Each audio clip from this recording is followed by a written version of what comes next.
प्रश्न दिया हुआ है दो संख्याओं का गुणनफल 336 है, उनका योगफल उनके अंतरफल से 28 अधिक है। तो हमें संख्या बताना है।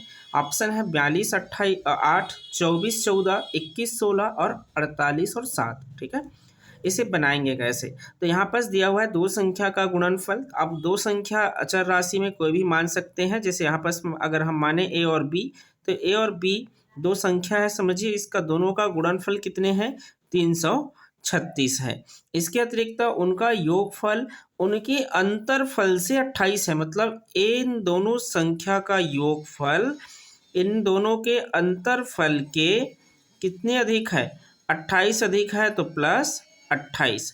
सबसे पहले इसे हल करेंगे तो यहाँ से आ जाएगा ए और ए पक्षांतर करेंगे तो ए प्लस बी, इसे पक्षांतर करेंगे इस साइड तो माइनस ए माइनस माइनस प्लस बी बराबर आ जाएगा 28।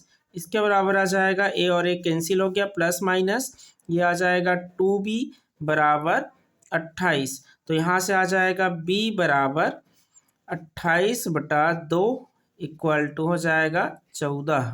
ठीक है, तो b का मान कितना आ गया? 14। एक हमारा अंक छोटा संख्या 14 है। अब ऑप्शन में देख लीजिए किस में दिया है? बी में। तो बड़ी संख्या आ जाएगा 24 और छोटी संख्या 14। या बड़ी संख्या को ज्ञात करना है तो यहाँ पर बी का मान रख दीजिए। यहाँ से बी का मान रखेंगे तो a गुणा 14 और बराबर 336।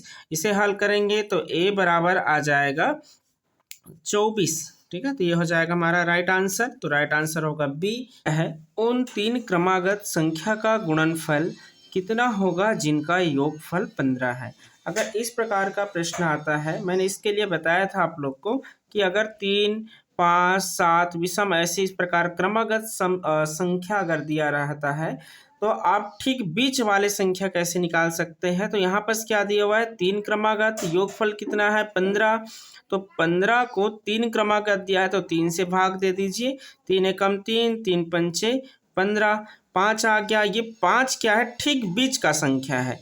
तो क्रमागत क्रम से आने वाली संख्या, 5 बीच का संख्या हो गया। ठीक है, तो इसके बाद की संख्या क्या होगा? 6। इससे पहले की संख्या क्या होगा? 4। तो यहाँ पर 3 क्रमागत संख्या हुआ, 4 5 6। इन तीनों का ही योगफल कितना है? 15 है। और तीनों का अगर हम गुणा कर दें तो 6 पंचे 30 और 30 गुणा 4 करेंगे तो क्या आ जाएगा? 4 तिया 12, तो ये आ जाएगा 120। ठीक है, आपस में गुणा कर दीजिएगा संख्या का। तो राइट आंसर हमारा कितना हो गया? A 120।